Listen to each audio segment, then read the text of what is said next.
Aqui é Adriano Vale e esta é a terceira edição da série Para Gostar de Finais. A ideia dessa série é quebrar um pouco o preconceito que muitos têm nessa fase do jogo por imaginarem que não aconteçam muitas coisas interessantes. Mas a gente vai ver, através dos exemplos dessa série, que os finais estão repletos de elementos estratégicos e táticos e também é um excelente exercício para análise. Você muitas vezes vai se deparar com uma posição em que vai conseguir analisar tudo que existe naquela posição, vai chegar à verdade da posição. E o tema dessa aula será bispos de cores opostas. É bem conhecida a fama que esse tipo de posição tem de levar muitas vezes ao empate, até com facilidade. Posições como essa do estudo de Farney mostram o grande potencial de empate que tem as posições de bispo de cores opostas. Vamos dar uma analisada. Aqui, pretas jogam e empatam. Vamos pensar no primeiro lance. Bispo C3. Nesse caso, perderia com F6, e depois de bispo toma F6, H8, dama, rei toma F6, com vantagem decisiva. Mas as pretas têm um recurso na posição inicial, que é jogar rei H8. Rei H8, já com tema de afogamento, se rei toma F6, o rei está afogado. Aqui as brancas ainda têm um recurso para tentar vencer a partida e jogam G7. Se rei toma G7, perderia devido a H8 dama, depois de rei H8, rei toma F6 com vantagem decisiva. Mas depois de G7, as pretas capturam de bispo e depois de F6 tem um recurso de bispo toma F6, rei toma F6 e empate por afogamento. Então essa posição ilustra que, apesar de uma grande vantagem material das brancas, as pretas têm recursos suficientes para empatar, graças ao poder de bloqueio nas casas de cor oposta ao bispo, no caso aqui, o bispo de casas brancas. Os peões estão em casas brancas e as pretas bloqueiam nas casas pretas, também com os temas de afogamento ajudando bastante. Por exemplo, rei H8, rei F6. Então, nosso primeiro exemplo. Vamos ao segundo exemplo.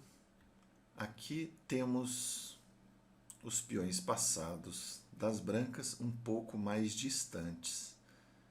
E isso já facilita o trabalho das brancas e dificulta a defesa, já que o bispo de casas pretas e o rei não vão poder atuar coordenadamente no mesmo ponto. Vamos ver o que acontece. Bispo F3, liberando o rei da defesa do peão de C6, depois de rei D8. Rei E6, o rei vai entrar na posição, na ala do rei, e vai apoiar o avanço do peão F. Bispo B4, o peão começa a avançar, F6, bispo A5. Aqui as brancas jogam F7, ameaçando promover, bispo B4. Rei F6, agora ameaça apoiar a promoção, bispo C3, cheque, rei G6. O rei preto tem que ficar controlando o avanço do peão C, então não pode se aproximar. E o bispo volta para B4 para defender a promoção, e aí rei G7. No próximo lance promove, depois o rei vem ajudar a promoção do peão C. Então vimos aqui um princípio importante: peões afastados são mais difíceis de serem combatidos pelo bispo que está defendendo. Vamos a um terceiro exemplo, um terceiro estudo. Esse estudo que acabamos de ver foi de Salvioli. E o terceiro é um estudo de Otten. Essa posição serve para mostrar como peões muito afastados causam uma grande dificuldade para o bispo, que não pode dominar as duas diagonais ao mesmo tempo. E aqui vai ter um elemento também agravante, que é o rei. O rei preto vai atrapalhar em algumas vezes o bispo. Vamos ver como seguiu. Primeiro A5, agora o bispo tem que defender a promoção do peão. O rei não alcança, está fora do quadrado. Então, o lance natural, bispo F8, para entrar em C5 e empataria facilmente, mas as brancas dificultam essa tarefa. com rei D5. Então, as pretas buscam outra diagonal para o bispo, jogam em H6, ameaçando o bispo E3. Se as brancas voltam para E4, defendendo E3, o bispo volta para F8, apenas uma repetição de posição. Mas depois de bispo H6, as brancas têm um lance brilhante, G5 cheque. Se rei toma G5, bloqueou a diagonal do bispo e o peão pode avançar. O bispo não entra mais na diagonal G1, A7 e o peão vai à dama. Então, depois de G5, as pretas capturaram de bispo para entrar na diagonal, mas o rei joga em E4, defendendo o bispo E3. O bispo tenta entrar de novo na diagonal, bispo H4, ameaçando o bispo F2, e o rei tira também essa casa. Rei F3, tirando a casa F2, a casa E3, não adianta voltar para G5. E se tirar o rei, para tentar entrar agora em D8, já é tarde demais, o peão já avança. E no próximo lance vai jogar em A7 e vai ser promovido a dama.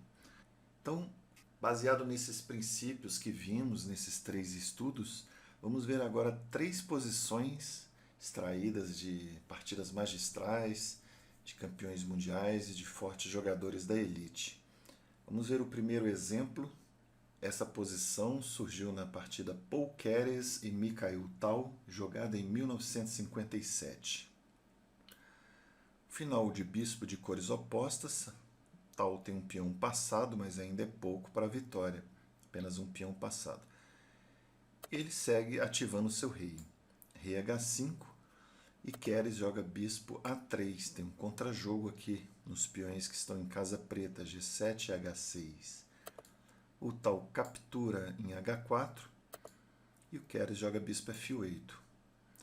Aqui o Tal joga rei G3, a ideia dele vai começar a ficar clara. Depois de bispo toma G7, ele salva o peão de H6, ele avança, esse peão é importante. Bispo H6, e agora vem um momento crítico, um momento importante. O Tal, conhecendo o princípio dos peões passados, afastados por várias colunas, ele sacrifica. Bispo toma F3, G toma F3, rei toma F3. E agora ele criou um peão passado em F e um em H, somando-se aqui ao peão passado de B. São 3 peões passados, já está ameaçando rei E2. As brancas jogam rei F1 e ele começa a avançar. B5, o bispo tem que defender o avanço desse peão, então bispo D2, e agora vai do outro lado, H4. O bispo não consegue defender os dois, vai precisar da ajuda do rei. Bispo B4, H3, ameaçando H2, o rei vai defender, e agora rei E2, e o terceiro peão tem um caminho livre para a promoção.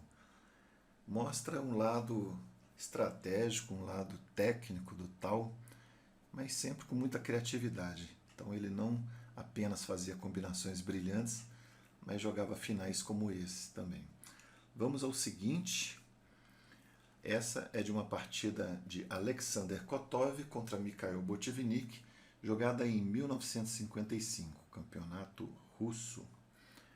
Nessa posição, Botvinnik ativa seu rei, rei F7, H4, G6, tirando o peão da casa preta para que o rei possa seguir, rei F2, rei E6, rei E2, rei F5,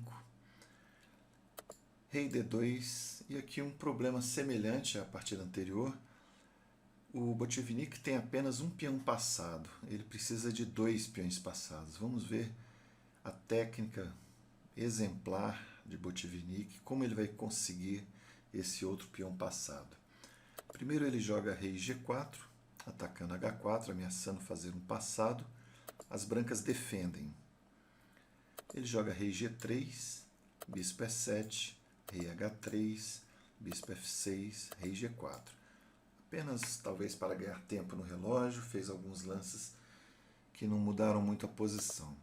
Agora, depois de bispo E7, Botvinnik joga bispo F5, bispo F6, rei F3, bispo E7, B3, rei C3, e aqui Botvinnik jogou bispo E6, uma forma de defender o peão de B3.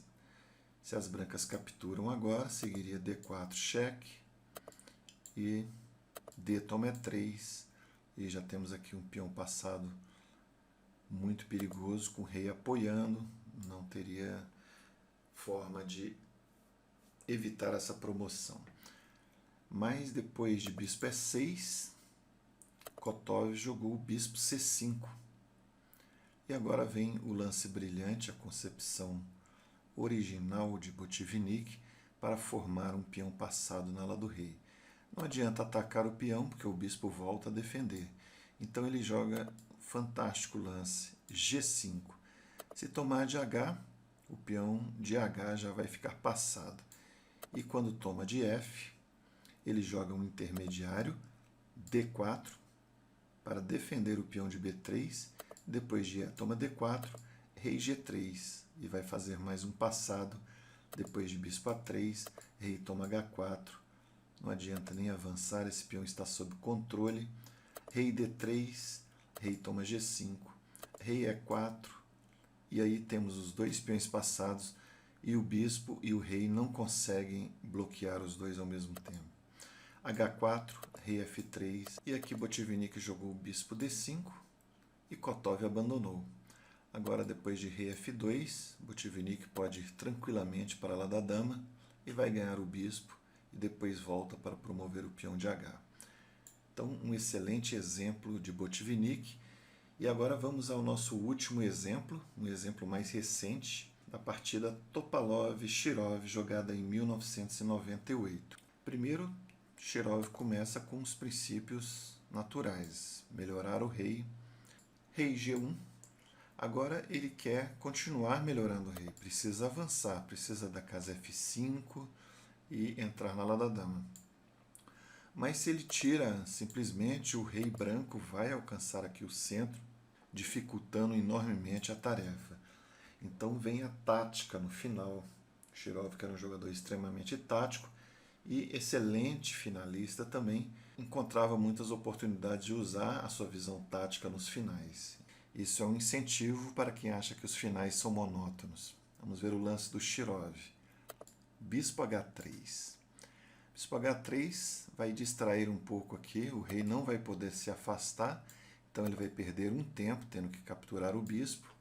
E como já sabemos do princípio de peões passados distantes conseguem vencer um bispo, vai ficar fácil imaginar o que aconteceu nessa partida. O rei avançou, rei F5, depois de rei F2, o rei avançou rapidamente para lá da dama. Não adianta agora rei E2, porque o peão F avançaria e teríamos 3 peões passados. Então, depois de rei E4, as brancas jogam bispo, toma F6. Shirov bloqueia a diagonal para poder avançar o outro peão. Bispo E7 entrou na diagonal para evitar o avanço do peão A, mas o rei de Shirov entra na ala da dama em D3, C2 e vai apoiar o outro peão, o de D ou de A.